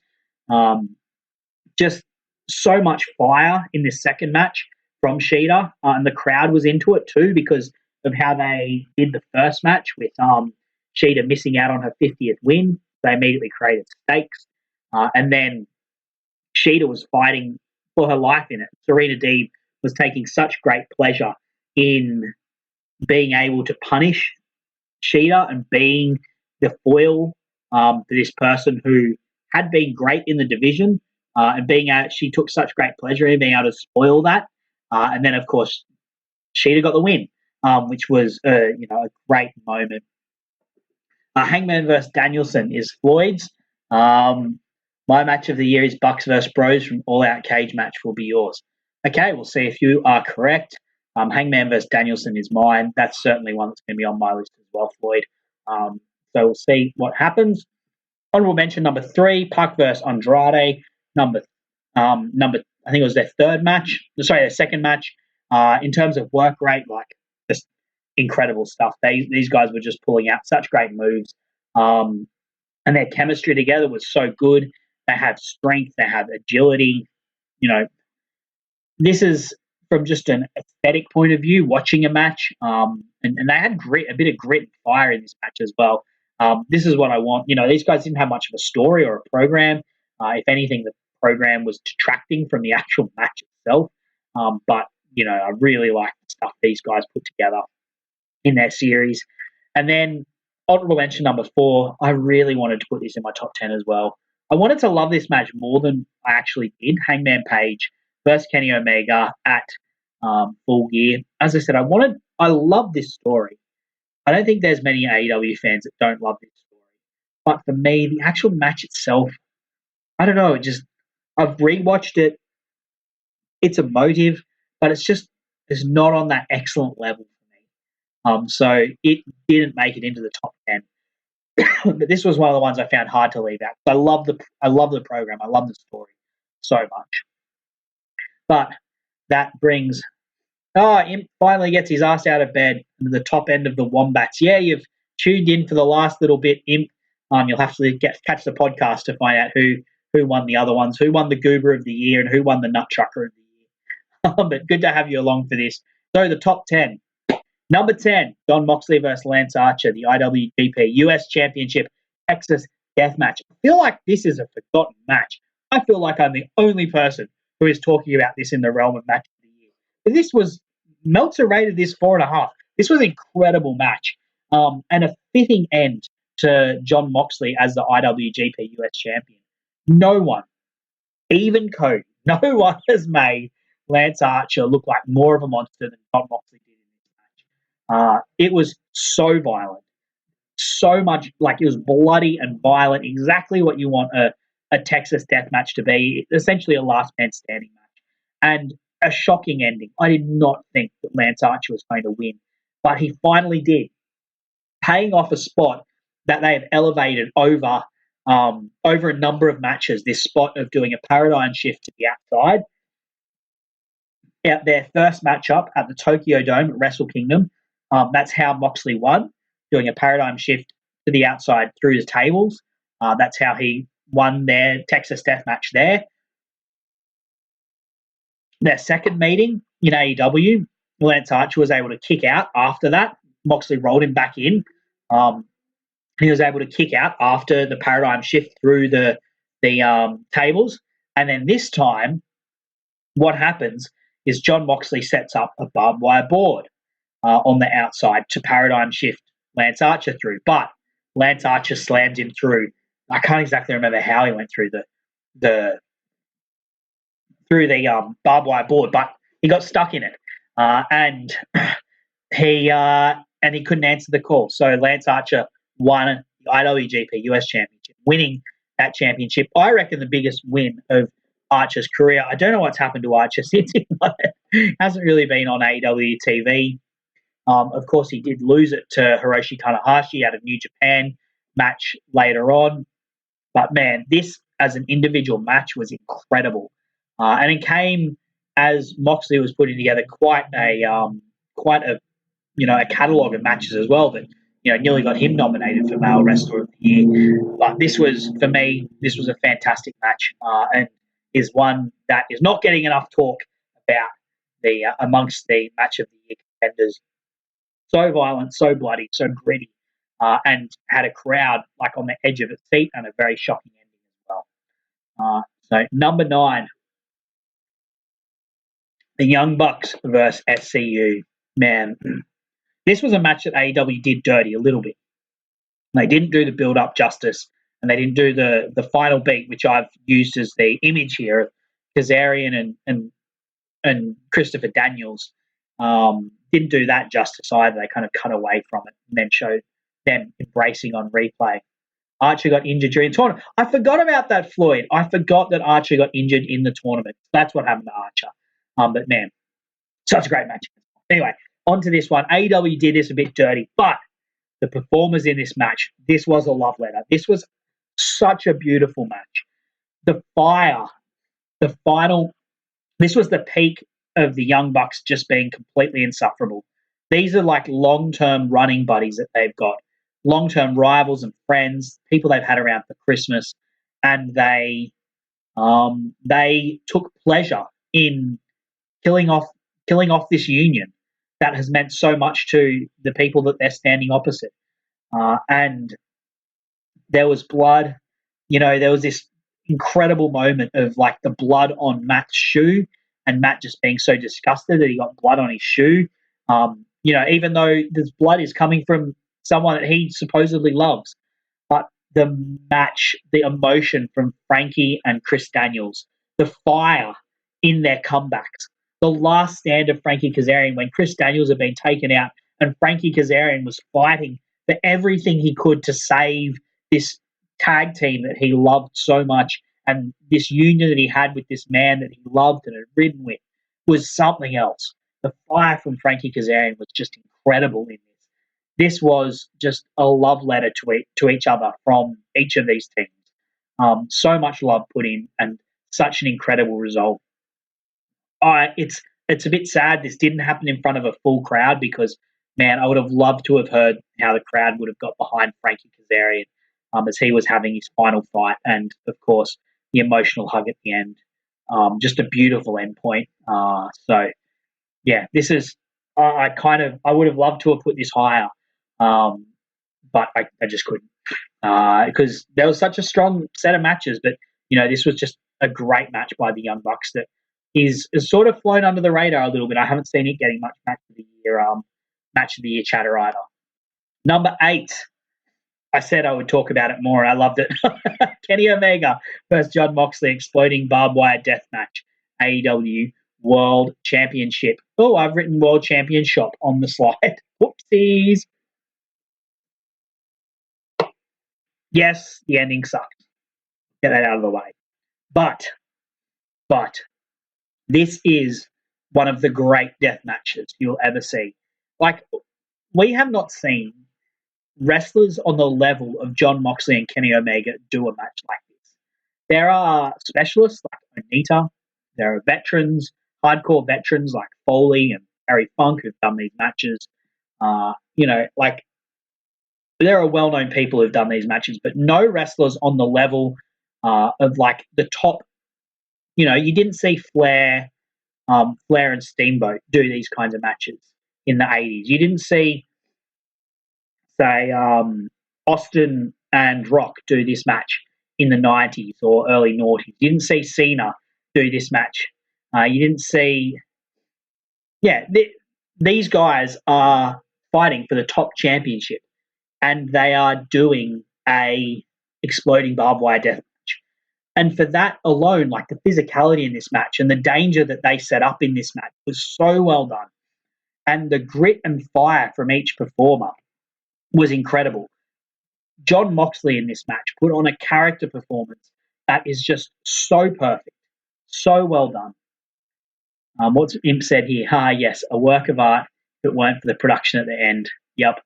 Yeah. Look, the only thing that lets this match down is the ending. But everything up until that is just so well done and so perfect. For me, this is like, if you're just talking bell to bell, this is like a 5-star match this is the best exploding barbed wire death match they've had. Of course, the ending lets that all down. It's the wet fart of the year. As I said, it won the Golden Wombats wet fart. And let me tell you, Wombats do very big farts. But the actual match itself was incredible. As I said, in a couple of weeks, I'll be talking about it on the podcast. So I don't want to steal too much from that. But the setup for this match, the stakes they created, the way that they elevated the tension early on and then paid off the explosions at different points and got more and more violent. It was just fantastic. Brilliant match. And this is my number 8. I love to keep ranting about it, but it's got to keep going. Number 7, Britt Baker versus Thunder Rosa, lights out, unsanctioned match. This is honestly a little bit of a match that I wouldn't say soured on. I'm not as hot on it as I was when I first saw it. And I think part of it is this match, as good as it is, it's very good. It's a match that is going to be as much a moment in the history of the AEW women's division as it is like a good match. So the example I'd give is like Andrade versus Hulk Hogan at WrestleMania 3 is not a very good match. But Andrade being slammed by Hogan and being beaten by Hogan is like one of the immortal moments in all of wrestling. And it's as much a thing that has happened as it is, and as much a legacy moment as it is like a match that is good.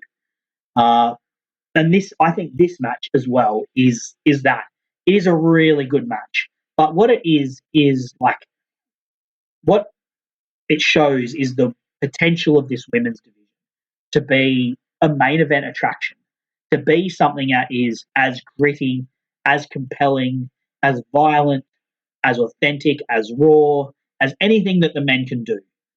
And Britt Baker and Thunder Rosa are the two women to do that. Like, as soon as these two lock eyes on one another in a singles capacity, the crowd is going to explode because this match has happened. The build up to this match was really good, but the actual execution of this match was just so much these two going out there and saying we're going to make a statement not just for ourselves but for this division, for women's wrestling, and by God they made it, and that's why that as much as anything else that is why it's on this list. I think I previously would have had it higher because it is a really good match, but like I think as much as anything, it is a statement for what it could be in AEW, what women's wrestling could be in AEW and should be in AEW. Definitely deserves to be on this list, but I've got it ranked at number 7. I know some people who would have it higher. Anyway, next match. Excuse me. Gosh, I'm getting phlegmy. COVID negative though. I did a test a couple of days ago. Eddie Kingston versus Bryan Danielson. As I said, my wrestler of the year was Eddie Kingston. My debutant of the year was Daniel Bryan. Implication says, Sam, as much as I loved it at the time, as momentous as it was, I've got Baker Rosa in the exact same position on my own top 10. There you go. Well, I'm not alone in thinking that. But number 6, Eddie Kingston versus Bryan Danielson. Man, as I've said, I think elsewhere when I was talking about this match, if I want to show people what wrestling can be, what like fire and heart and passion in wrestling could be, this is what I'd show them. Like, these two just went out and did violence on one another. They were battling for the potential to become champion ultimately, because that was for number one. But these guys wanted to prove themselves against one another. Danielson against this man who has become the heart of AEW, and Kingston against like this indie legend who, you know, he has never been able to live up to, but he thinks he can beat. And he tried with everything he could to match Bryan Danielson, tried with every molecule of his body to inflict damage. And you can see that in Danielson's like just chopped up chest, just red raw chest at the end of this match, but ultimately couldn't get it done. And of course, like, you had this great ending where Eddie is giving him the finger and not wanting to tap out and having to tap out and having to give up. And then ultimately, get ready to say the words Bryan and Danielson a lot. These finals. Yes. Yeah, ultimately, this then went into the Punk feud, where like straight after this match, Eddie Kingston doesn't want to shake Bryan Danielson's hand because he's disgusted with himself. But he comes out and he vents his fury on the first person he sees, CM Punk, who he's already like got a chip on his shoulder against. This was just fantastic pro wrestling, and is just a masterclass in what pro wrestling can be. The heart, the fire, and the violence, the physicality as well. And that brings me to our next match, Eddie Kingston vs. CM Punk, which is what that last one went to.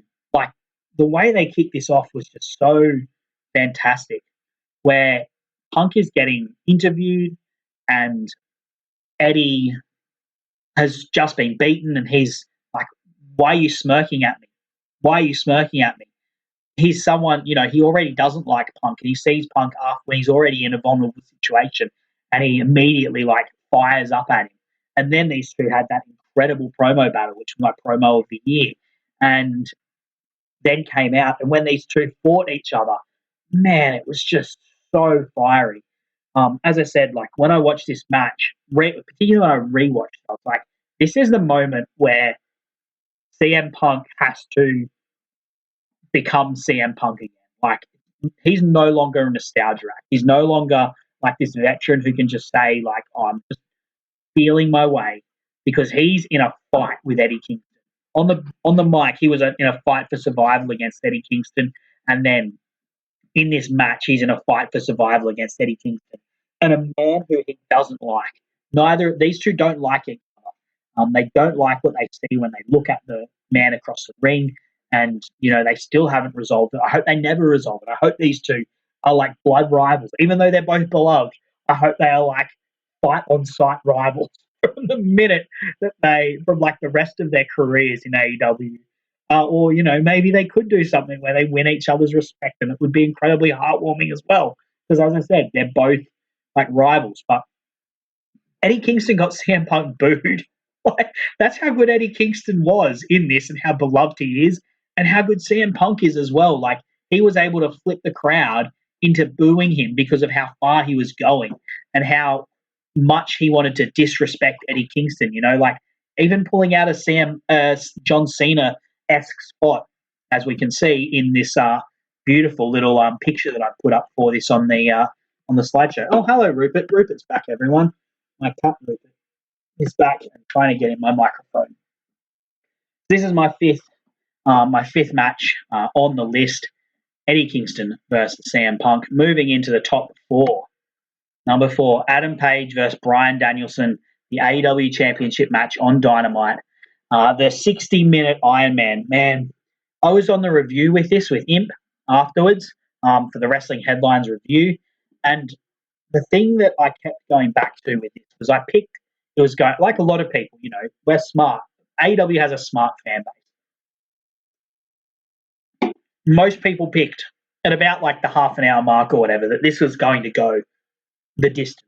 But I still bit on all the near falls because of how well they sold it. Like the in-ring chemistry and the physicality of this was so fantastic, and the character work from both men, like the fire from Page wanting to show his worth as a champion, and the cockiness and the disrespect from Bryan Danielson, wanting, because he thinks he's so superior to this man, the man who is champion. Both of them just incredible. And, being able to hold a crowd for 60 minutes is something. There's lots of 60-minute matches where the middle of it is like a good 5 minutes to open, 50 minutes of not very much, and then 5 minutes of really exciting reversals and counters. This was not that. This match had all these different chapters within it. I thought like Hangman Page had been fully taken out at one point. I thought he was like concussed and they were going to like call the match off or something along those lines with how they were playing with it in the middle part. And then you had Hangman Page, taking advantage and punishing Bryan. And then you had at the end just like such sweet counter wrestling from them where, it was clear they had read each other's book and knew each other's moveset. So they were doing everything to avoid it, but also dealing with deep exhaustion at the end as well because they'd gone nearly 60 minutes. And then, of course, like the final moments where Hangman Page is crawling towards but can't get the cover in time. Just brilliant. Brilliant. And such a great way for Hangman to set up himself as like a working champion. As I said, like character-wise, he is a guy who is going to let his wrestling do the talking more often than not. He can talk, but he's a pretty softly spoken bloke. So he's going to have to get it done in the ring. And this was such a great way for him to set himself up as a working champion, as a champion who will fight forever for this thing. Ib says in the chat, my God, held the crowd for 60 and had them on their feet for the final 10 to 15. Incredible stuff. Exactly. Perfect, Imp. Exactly why it's number 4 on my list. Number 3, Kenny Omega versus Bryan Danielson. The other Iron Man match, very similar to the match with Hangman. This was another one where people had picked that it was probably going to go the distance, but it didn't matter because the incredible in-ring chemistry that these two had was fantastic. I rewatched this because I wanted to compare it to the 60-minute one to know which one I liked more. And I loved how Kenny Omega just so remorselessly went after Bryan Danielson's head. This was Bryan's first match in AEW, and Omega just went so stiffly with his V-triggers at Danielson's head, and Danielson sold it so well. He sold the grogginess. It looked like he was concussed, and Omega was just brutally working him over with it. And then, of course, you've got the final beat where, like, even once the bell rings, these two don't want to stop fighting. They keep fighting beyond the half hour, and people start climbing in the ring to separate them, but they're still fighting and still going for each other. So I just love this, and it was the perfect introduction for Bryan Danielson for what he was going to be in AEW, and it was the high point for me for Kenny Omega's title reign in terms of like the in-ring singles work was the high point for me for all of that, which leaves my top two. And interesting, I said the high point for singles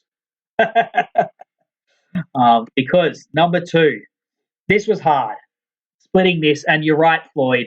Number one is against the Lucha Bros, but for a long time, this was my number one match of the year: the Young Bucks versus John Moxley and Eddie Kingston, AEW Tag Team Championship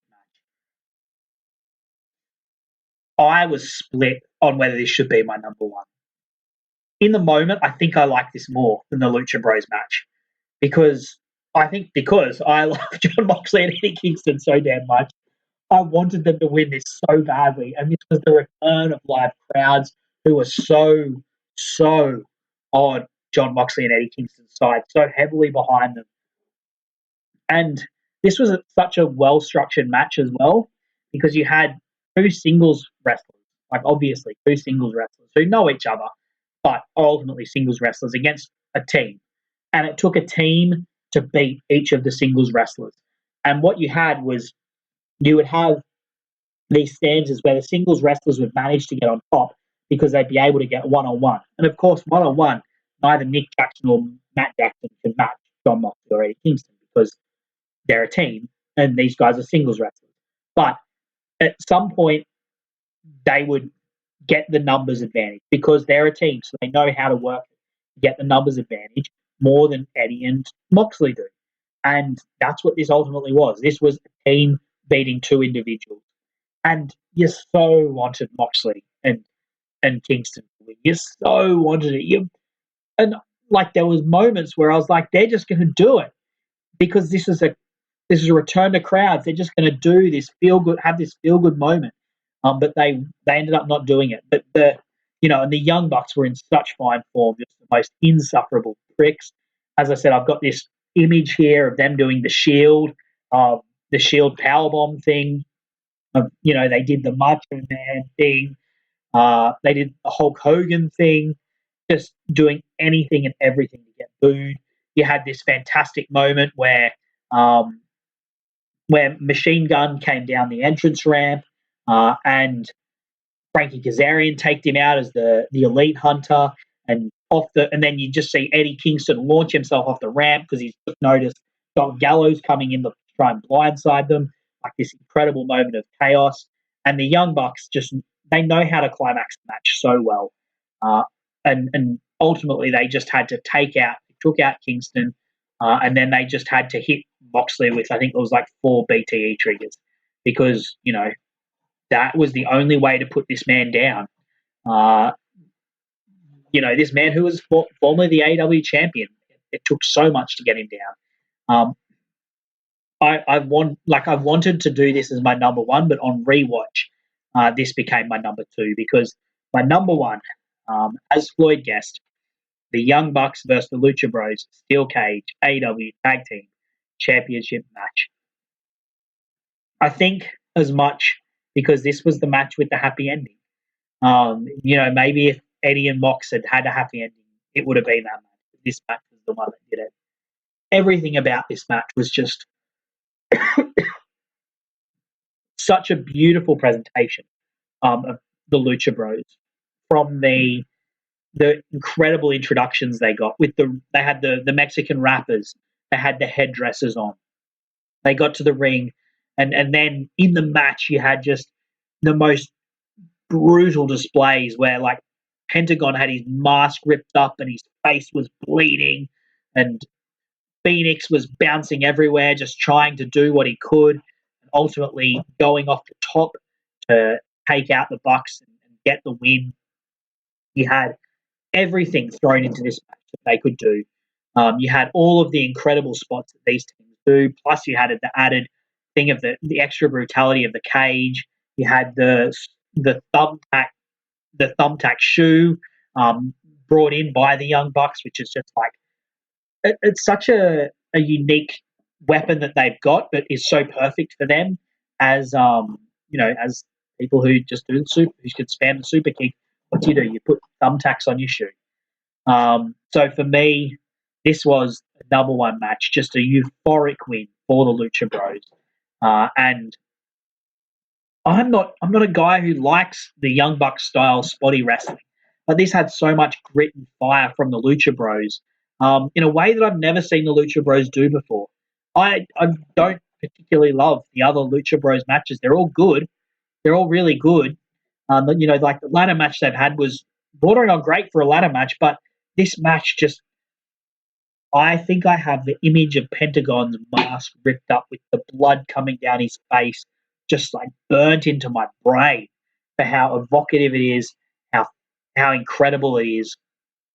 For me, this was my match of the year. And of course, you're welcome to your opinion. Absolutely.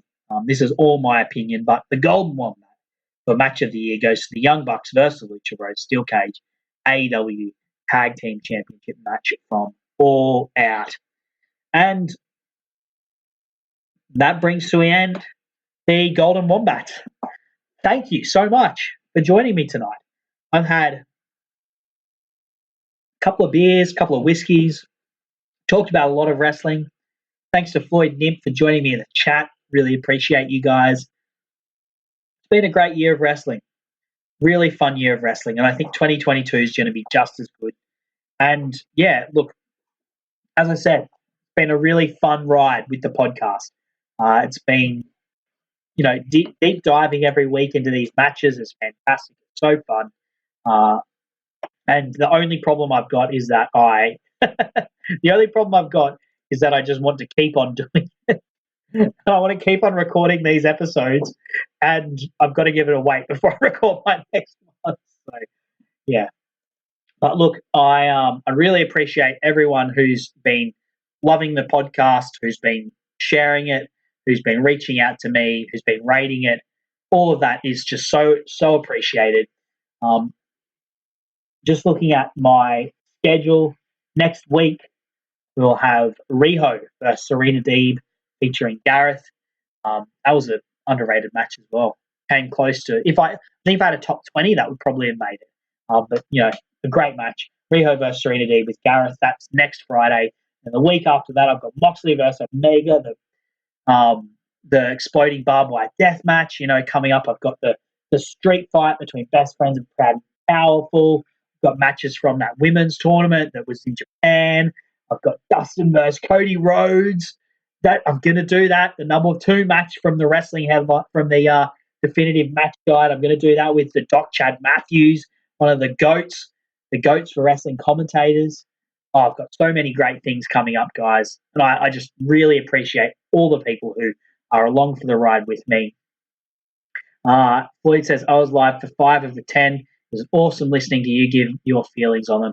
Floyd, you're a lucky man. I'm really lucky to know you as well, Floyd. You're a great guy as well. And so are you, Imp. And Imp agrees with me for his the match of the year that was the Bucks versus the Lucha Bros too. But look, as I said, thank you so much to everyone who's been involved in this podcast. It's been such a fun ride, and I cannot wait for the awesome things we're going to do in 2022 as well. Until then, I will see you next year. We'll see you next year. And you can hit me up on Twitter, Sir_Samuel. Please rate and review. Please check out all the other great shows we have on the Social Suplex Podcast Network. Of course, we've got One Nation Radio, which often covers AEW stuff, New Japan, keeping it strong style. It's Wrestle Kingdom season. They'll be reviewing that, all about All Elite. They've got their own end-of-year review shows where Floyd will no doubt be giving everything to Cody Rhodes. And, check out my boy Imp as well on Wrestling Headlines. He does weekly reviews live after AEW, and they often feature guys like myself, Rich and James from One Nation Radio. So support him too. Look, really appreciate it. Happy New Year, guys. Thank you very much for being with me today. And love you and respect you all so much. And thank you for being. It used to be hard to find the exact auto parts you needed, and that meant spending a lot of time at swap meets. It's a different game now when you can order exactly what you need from eBay Motors. They have 122 million parts, so you can always find the right fitment. Spend less time searching and more time building with the eBay Motors app, or visit ebaymotors.com. Let's ride.